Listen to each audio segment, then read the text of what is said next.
What up, guys? GangstaPranksta here, bringing the weekly wrestling review for the end of September and beginning of October shows. Welcome to the show. If you're new to the show, this is where we talk everything about professional wrestling, from news, reviews to predictions. We talk about it all. So if you're a fan of professional wrestling, welcome to the show.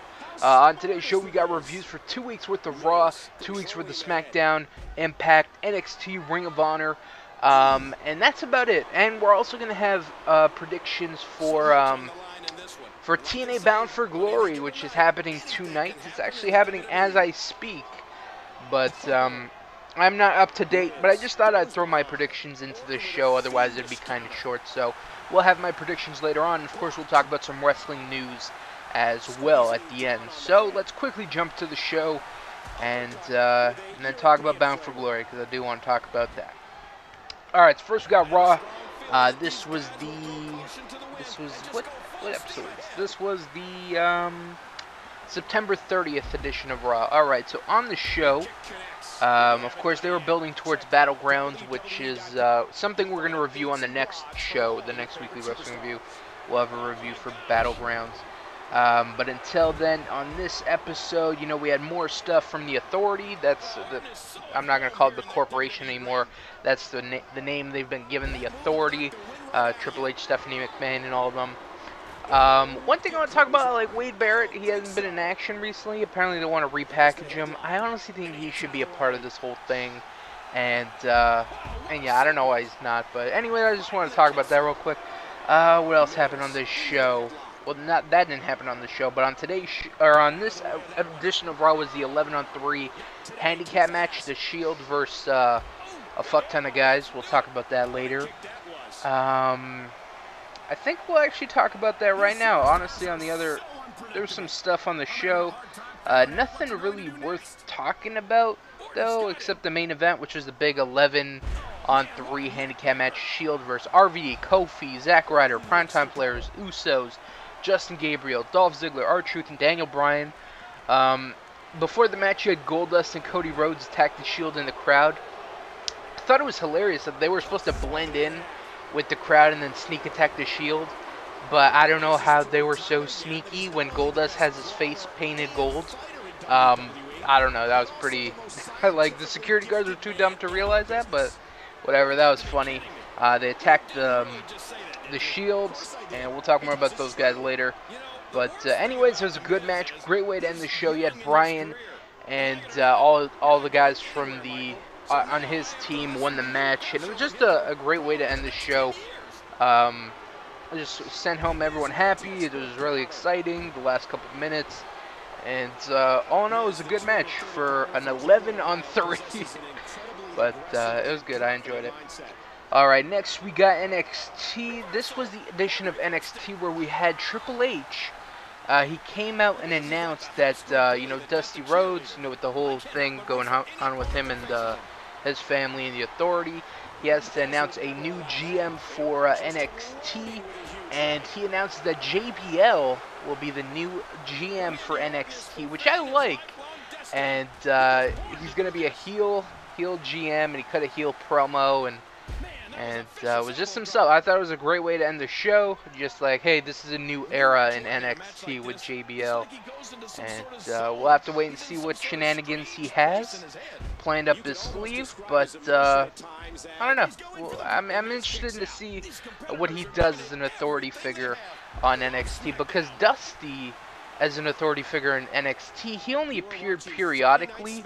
Hopefully JBL appears more on a week-to-week basis, just kind of, fucking the faces and helping the heels and, doing what's good for business. So, and I wish he would actually play more of a heel role on the commentator booth. Like he kind of does already, his sides with Triple H and stuff on like what's good for business.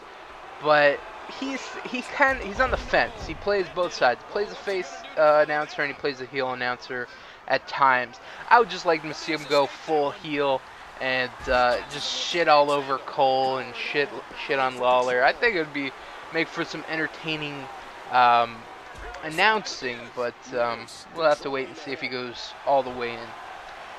Next we got Impact. This was the edition after Dixie said all that stuff to AJ and all that stuff. What else do we got? Okay, so the show starts out with Bully Ray. He says, the Aces and Eights, they got a match tonight, and he's going to kick out whoever loses. We'll talk about that in just a second. We had something which was interesting, and I'm really surprised it didn't lead to to Bound for Glory. There's two things that honestly should have been at Bound for Glory and are not at Bound for Glory. One of them is Rude and Magnus. I mean, you build up to it on all these editions of Impact, and then you kind of go left with it, and then have Magnus and Sting. And now that I've seen it, and like when I heard about it, like Sting and Magnus, I'm like, what? Magnus is feuding with Rude. How the hell did Sting and Magnus happen? After watching it on TV, it kind of made sense. I still would have liked to seen Rude and Magnus maybe have a cage match at Bound for Glory, keep up bad influence. But yeah, now that I've seen it, I still wish Magnus and Rude happened at Bound for Glory, but whatever. Another thing that I wish happened at Bound for Glory, so on this edition of Impact, we had Austin Aries come out, and he talks about, even though he's not in the world title match at Bound for Glory, he still has something planned. Kenny King comes out and says he's the future of the company, and then sucker punches Aries. This leads to a match between the two, and Aries wins. Honestly, for me, I think they could have used this as the beginning of a feud between Aries and Kenny King. Maybe have a match at Bound for Glory, or at least add Kenny King to the Ultimate X match. Like, he has a match with Aries here. On the next edition of Impact, I believe he teamed up with Chris Sabin to take on Manic and Jeff Hardy. So he's already involved in that little group feud. Why not put him in the Ultimate X match? Instead, you put in Samoa Joe, which absolutely makes no sense. And yeah, that's just two things that I think should have been on Bound for Glory: Rude and Magnus, and then have Kenny King in the X Division title match. I don't know. There's really no reason. I mean, you put him in, and then you yank him out. Like, you have him have that little thing with Aries, and then nothing happens of it. I thought it was really shitty. What else? We got some promo packages for two debuting superstars coming to TNA. First, Ethan. We'll talk more about Ethan later on Bound for Glory. And also, Lady Tapa is set to make her debut on TNA soon. We'll talk about her on the next edition of Impact because she actually debuted there. What else do we have? So the Aces and Eights main event Mafia match. Mafia won. Wes Briscoe lost, so he got kicked out of Aces and Eights. So now Aces and Eights is now left to, I guess you wouldn't even consider Tito a part of the group anymore. So now it's Bully Ray, Garrett Bischoff, Nux, Brooke Tessmacher, and Taz, kind of. Even though he's part of the group and hasn't done shit with the group except the first, like, when he revealed himself to be part of the group. Like, he had some backstage segments with them. And then after that, there's nothing. It's like, okay, there's Aces and Eights, and then Taz, and then he's like, kind of part of them, but he doesn't do anything with them. He doesn't do anything heel besides root them on during commentary. And, I don't fucking know. I honestly don't know. But, okay, that's, so yeah. I don't know why Taz is in the group, but Aces and Eights, it's got like 5. I'll just count Taz as part of the group, so they got 5 members left. Please just end this angle already. It is, I don't know what they're still clinging on for. Like, it blows my fucking mind. What else? And to end the show, we had Dixie and Hogan, and Dixie gives Hogan an ultimatum: join me or face the consequences. We'll have his answer on the next edition of Impact. Next we got Smackdown. Smackdown has been pretty uneventful as of late. It's been alright, but nothing really worth talking about as usual. Except there was one match I want to talk about, and that was Heath Slater versus Santino. So, it was going on, it was whatever. And it's just a ridiculous match. So Santino pulls out the Cobra. And then Jinder Mahal pulls out a fucking flute. Because, he's part of the 3MB, he can actually play an instrument. Pulls out the fucking flute. Starts, playing the flute and, seducing the Cobra. And then Khali gets on the ring ropes. And he pulls out his flute. And then they had a flute off to tame the Cobra. I thought that was ridiculous. Like, it was just a little funny moment during the match, and yeah. Anyways, Santino won, I believe, and just an absolutely ridiculous match. I would recommend checking this out. It was the what edition of SmackDown? The September 27th edition of SmackDown. Santino Marella versus Heath Slater. Check that out. And I think that's about it. Nothing else that was really noteworthy. So yeah, we'll skip that.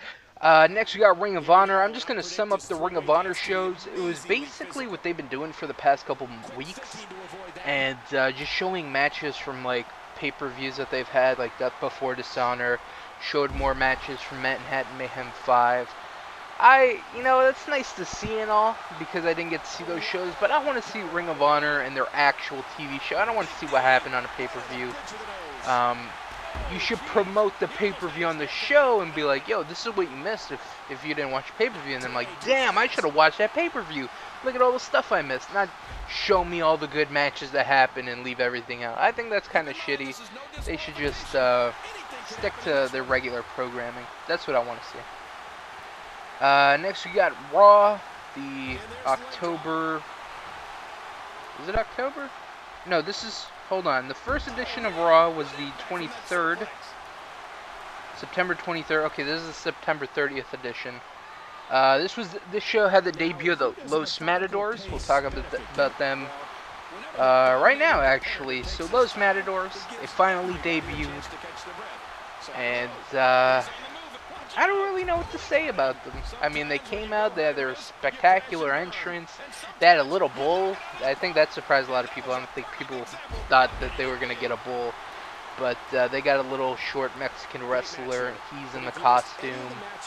And he's pretty agile for a short little guy. He's bouncing up and down the ropes, up and down, left, right, up, down. That's crazy. I'm really surprised that he's capable of all that. And so yeah, they debuted.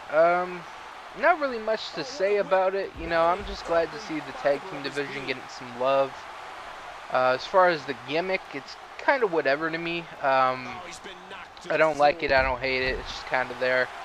And it gives something for Epico and Primo to do, which is pretty cool. They're a nice little tag team that weren't getting used before, and now they have this little gimmick and stuff. And the only thing I don't like is the masks. The masks seem kind of flimsy. I feel like it's going to come off every time they wrestle, and that's about it. Maybe different masks, I don't know. But Diego and Fernando and El Torito, I think it's called, the little bull thing. And yeah, we'll have to wait and see how far they go as a team. I definitely think it will help them career-wise, like getting in high-profile matches and stuff like that, and actually being involved in the tag team division. But yeah, that's about it. What else we got? Next we got, what else do I want to talk about? Oh, Heyman and Ryback. Let's talk about these guys for a little bit. So, their relationship over the past couple weeks has been weird, to say the least. First, when Heyman kissed Ryback, and Ryback smiled like he was the most luckiest man in the world to get a kiss from Paul Heyman. That grin, I still remember it. It's so... Oh god, it's creepy. And then on this show, they played up the whole thing like Heyman was like, I love Ryback. I'm gonna propose to Ryback. And they build up this whole angle, and it makes it seem like he's in love with Ryback and he wants to marry him and, be gay with him pretty much. And he built it up perfectly. He's like, it's 2013, people shouldn't hide the way they feel. And then he gets on one knee and he proposes to Ryback and says, Ryback, will you be the next Paul Heyman guy? And I thought that was a great little swerve right there, because people might have thought they went Billy and Chuck, but they are now Paul and Ryback. And I think he accepted. I don't know if he accepted, because CM Punk came out. It kind of ruined the moment. That was kind of rude of him.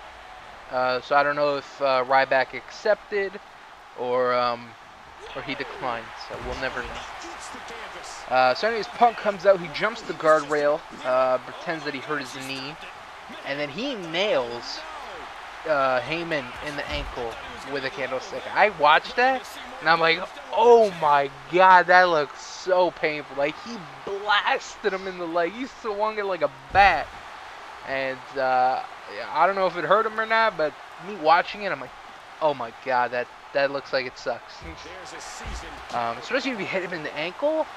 Getting hit with a Singapore cane in the ankle, doesn't sound too pleasing to me, but I don't know. So yeah, that was that, further building their feud. And to end the show, we had Jerry Lawler in the ring. He brings out Orton and Bryan for a face-to-face conversation, or face-to-face meeting. They go back and forth. Orton mentions Brie Bella, and I will talk about that in a second. He brings up the fact that, you know, Brie and Bryan, they got married, and, you know, Brie's gonna marry this loser, this B-plus superstar. Bryan gets angry. He attacks Orton, and Orton he gets control of the brawl, and manages to, like, put a serious beatdown on Bryan. Brie Bella comes out and is kind of like, oh no, stop, don't hurt Bryan, come on, you know, you psychotic fuck. And then Orton RKO'd him through the announce table. And I like the fact that they're getting Brie Bella involved. You know, they already have their relationships already out there with Total Divas. You promote their engagement throughout the show, and I'm glad that they got her involved. I think it added more to the angle. I think it would have been awesome if she actually jumped in front of Orton while he was beating up Bryan, like, no, don't hurt me before you hurt him. I thought that would have added more to it, but she just sat helplessly, just watching her man get beat up. It would have been awesome if Daniel Bryan bled. Like, this is where another, like, moment where I think blood would have added a lot to the whole angle. Like, just having Bryan covered in blood, and then, like, Brie Bella holding his head next to her chest, and she's getting blood on her, and I thought that would have been great. But and then Bryan, you know, gets revenge for making Brie have to live that moment, blah blah blah. That would have been great, but no blood, you know, PG. That sucks. Next we got NXT. This was a fun little episode of NXT. You know, we had Santino and Emma versus Fandango and Summer Rae. Pretty good match. Santino and Emma won. Next we had the return of Cassius Ohno. I was so excited to see him back. Sadly, he got, like, jobbed in a couple minutes against Luke Harper, but it was okay for what it was. I would have liked to seen him do something meaningful, have a meaningful match. Maybe face, I don't know. Face somebody in like a 10-minute match, or actually maybe squash somebody. I don't know. I would have liked to see him come on top, but I guess that's still punishment for him not wanting to. And they actually made mention of it on TV, like, oh shit, Cassius Ohno, he's been training hard. Look at him, he's ripped. Because the whole thing was Cassius Ohno was held off TV because Triple H or higher management wanted him to make his look more impressive, you know, get a six-pack, trim up, work out, take care of himself. And I guess he didn't want to do that, so he's held off TV for a while. And then they made mention of it on commentary, and I thought that was interesting. We got a promo package for a debuting superstar in the next show, Mojo Rawley. His whole gimmick is, you know, people, you know, staying hyped and stuff. Like, oh, some people get hyped sometimes. I'm hyped all the time. So he's got a really dumb name, but we'll see if he can back it up on the next edition of the Weekly Wrestling Review when I watch that. And what else do we have? We had Adrian Neville versus Corey Graves versus the Ascension in an NXT Tag Team title match. Good match. Ascension wins and are the new NXT Tag Team Champions. Good win. I didn't really like the team of Corey Graves and Adrian Neville. I like Adrian Neville.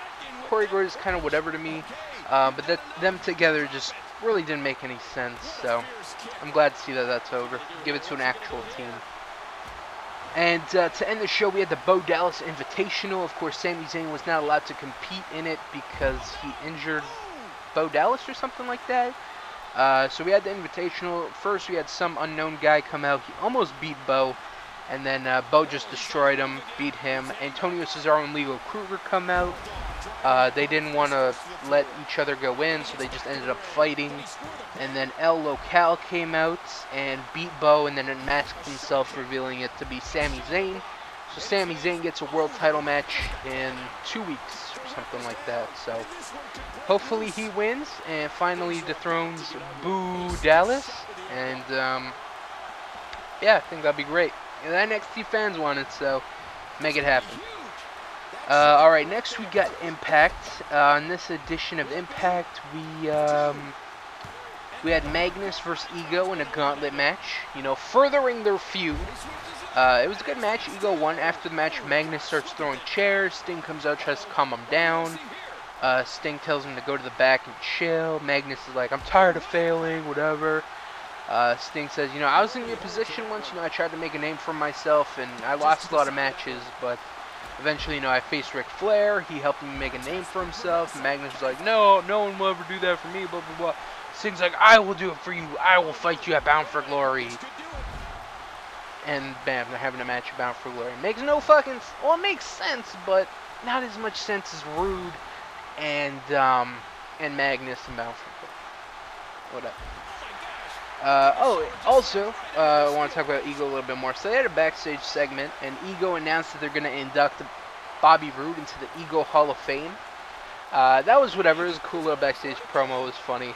Just all their mannerisms. I loved Rude. Like, he just like, oh my god, I'm so honored to be a part of the Ego Hall of Fame. The first one, oh my god. Like, I thought it was hilarious. And during this promo, Daniels called him, and I quote, the Prime Minister of Suave and Debonair. I laughed really hard when I heard that. I'm like, that is great. Bobby Roode needs to refer to himself from now on, at least while he's part of the Rude Brood, as the Prime Minister of Suave and Debonair. That is the greatest thing I've ever heard. Prime Minister of Suave and Debonair. Amazing. That is amazing. I would love to be known as the Prime Minister of Suave and Debonair. Like, first, the whole thing that got me was Prime Minister. Like, what? Of all things, Prime Minister.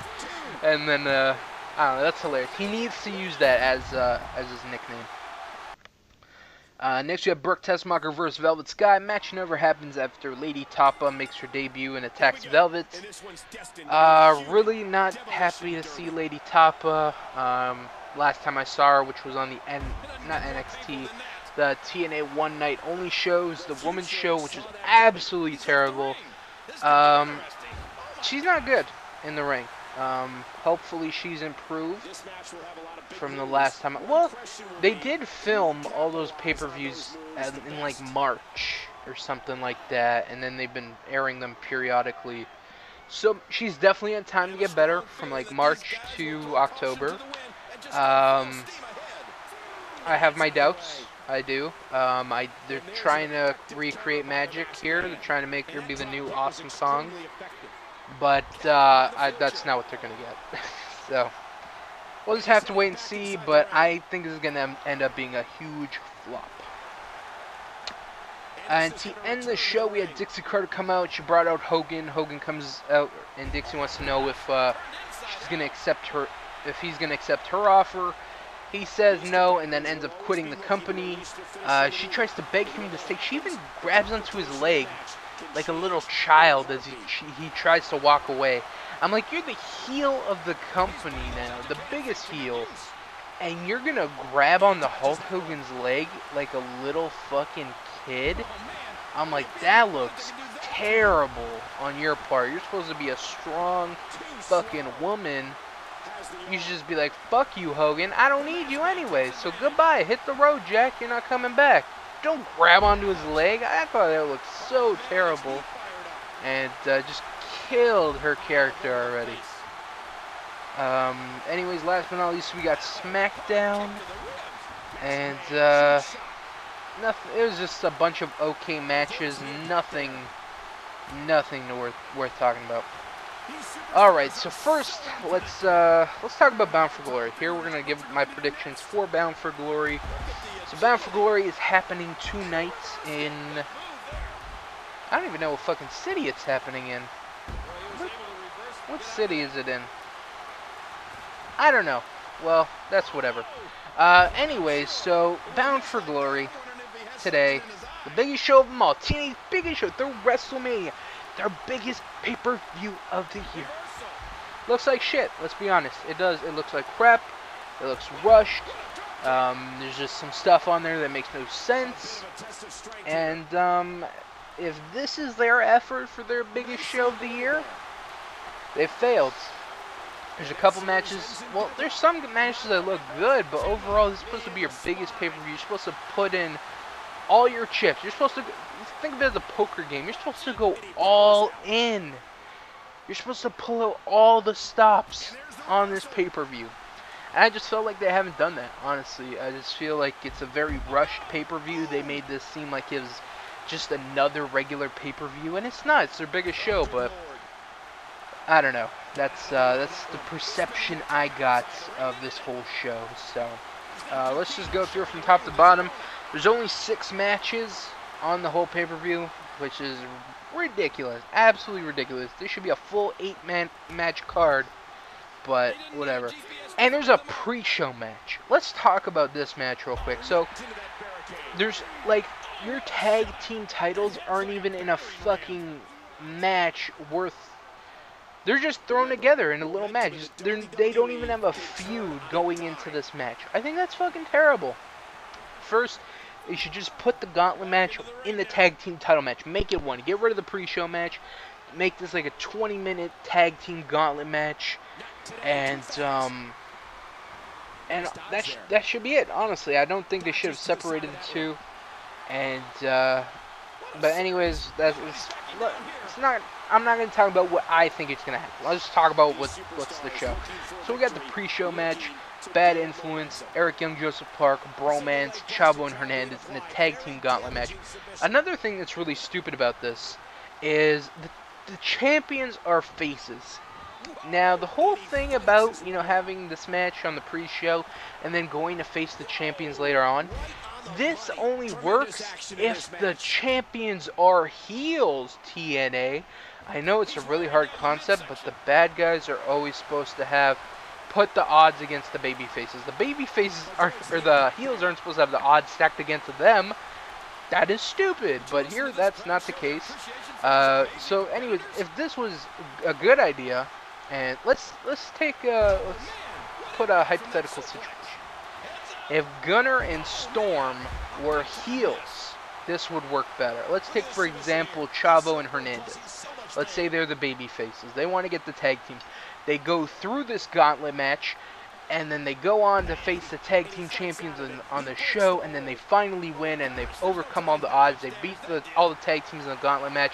They've beaten the champions after already wrestling a match earlier on, and they finally become the TNA Tag Team Champions. That's not the case here. Champions are faces, and let's say the heels, let's say Bad Influence wins and goes on to face Gunner and James Storm, and then Gunner and James Storm just wipe the floor with them because they've already wrestled earlier on. It makes no sense because Bad Influence is the heels. Why would you put the disadvantage on the heels? Like, I don't know. Anyway, so that's a stupid thing about all this as well. So let's just break down these teams. We got Bad Influence, Joseph Park, Eric Young, Bromance, Chavo, and Hernandez. I hope they got Eric Young and Joseph Park don't win. That'd be awful. I would love Bad Influence to win, but I'd also like Bromance to win as well. I'd say Bad Influence to win this match. Even Chavo and Hernandez, even having some altercations with Chavo or with Gunner and James Storm, so it's possible they could win as well. Let's actually go with them. We'll have Chavo and Hernandez. I'll say for them to win the pre-show match and go on to face Gunner and James Storm. We'll talk more about that in a second. So that's a pre-show match. Let's actually jump onto the card. Alright, so first match on the card, we got the debut of Ethan Carter III. They are billing him as the nephew of Dixie Carter. So I'm already skeptical about this angle because, like, he's her nephew. Then wouldn't the next logical thing for him to back up his and would be to face AJ Styles for the world title at the next pay-per-view or whatever, the next big feud for the world title. I don't know.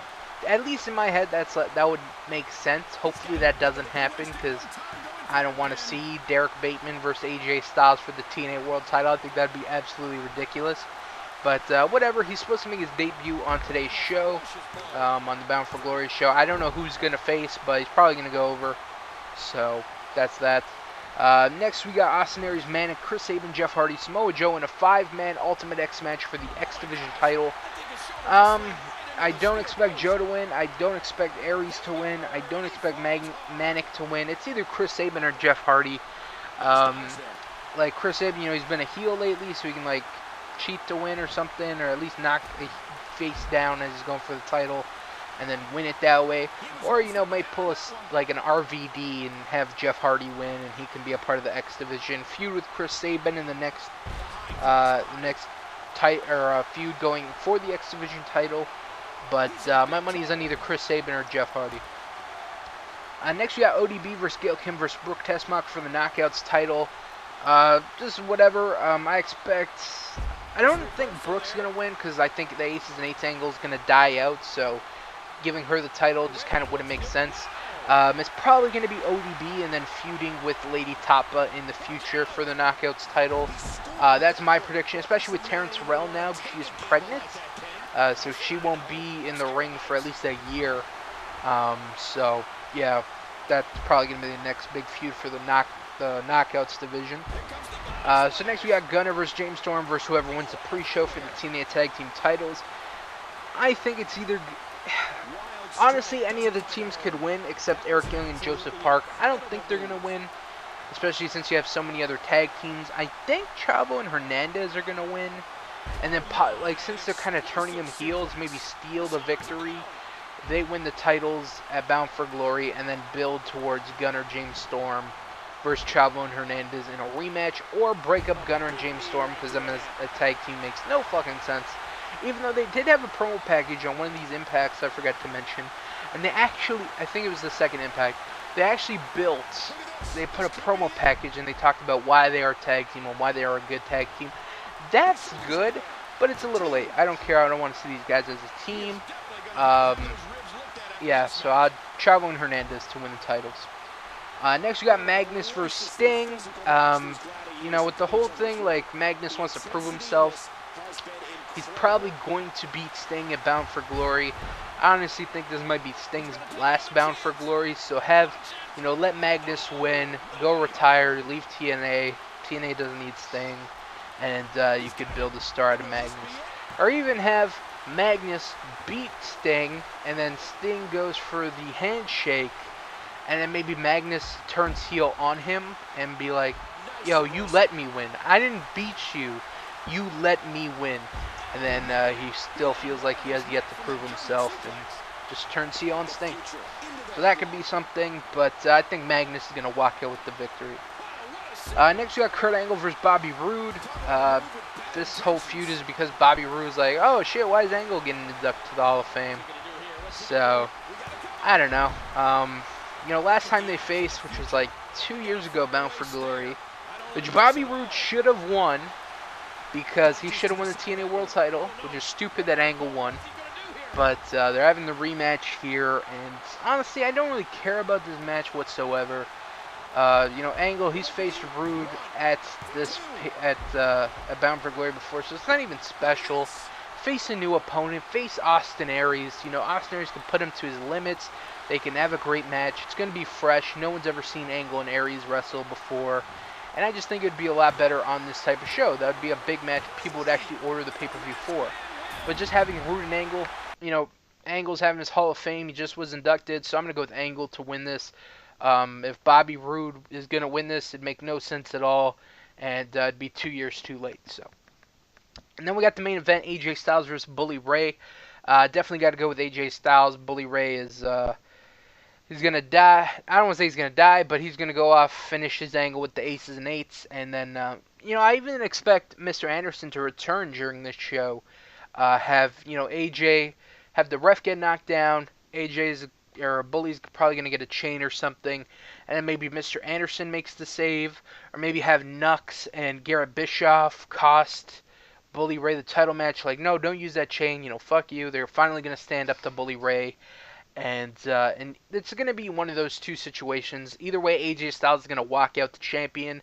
As far as his next program, the whole thing with Dixie, on how I would book TNA Bound for Glory 2013, I would have John Morrison attack AJ after his match, after his big title win, and Dixie declares John Morrison that she is his new AJ. He's going to be the future of the company. He's a bigger star, blah, blah, blah.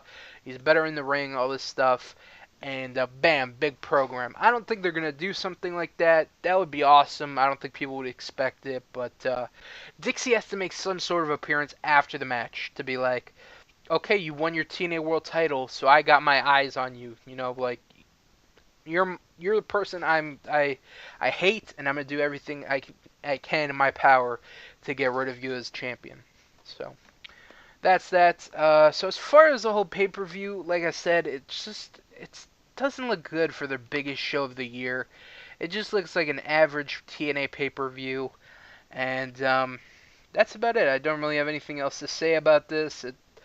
It's probably going to be pretty good. It's probably going to have its moments, but I don't know. I don't like it. So yeah, that's Bound for Glory. We'll have a review for that. Not on the next show, probably the show after. On the next show, we're going to have a review for Battlegrounds, and yeah, so.